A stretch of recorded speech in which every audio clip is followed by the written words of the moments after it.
Welcome to Creative Bath, a podcast for anyone looking to be more creative.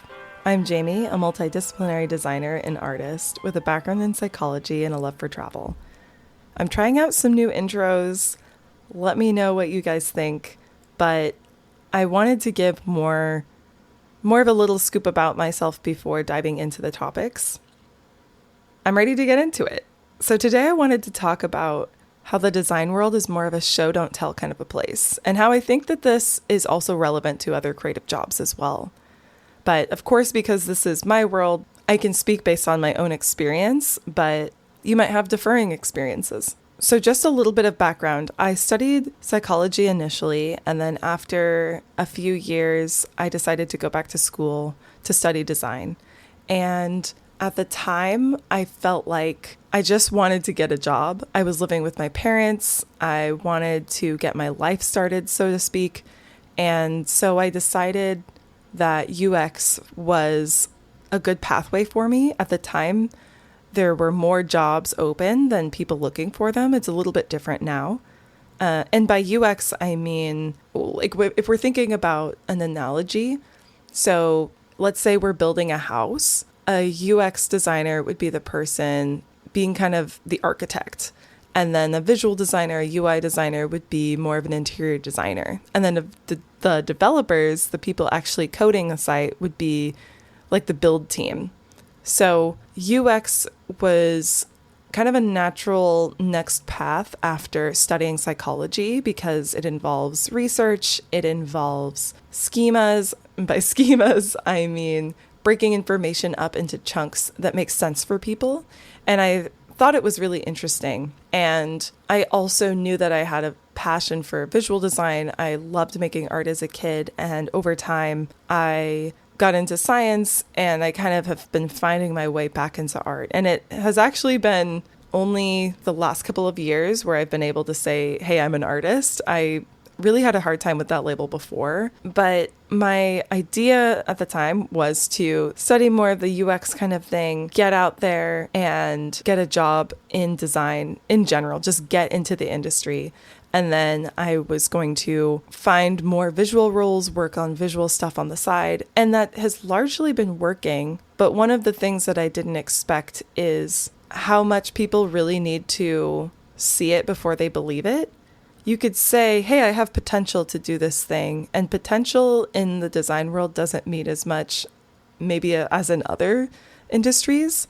So like if you're a heart surgeon, you have to go to school, you have to take all these tests, you have to prove that you are capable of doing this. And then I imagine, I'm realizing I don't actually know that much about this field at all.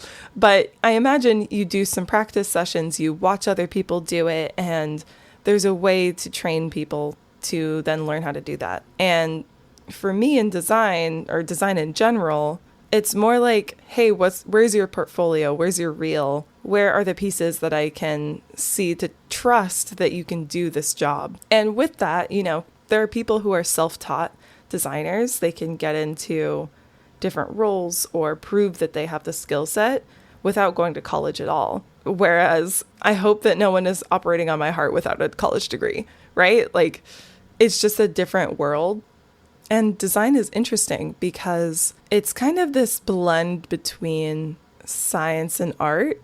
You have to solve a problem. And so when I was thinking about this topic, when I was thinking about how people need to believe it before they see it, sometimes I'll look for advice on YouTube or LinkedIn. And lately on LinkedIn, lots of people have been saying that junior positions are disappearing. And I remember when I was first starting out, it did feel like being a junior designer was not a good thing. Not in a way of like, you should have shame over it, but it's kind of the same problem that a lot of industries have where they want an entry-level person that maybe has like 2 years of experience and they just want the confidence that you can do the job. And so how do you convince people that you're the right person, but you also maybe don't have the experience yet?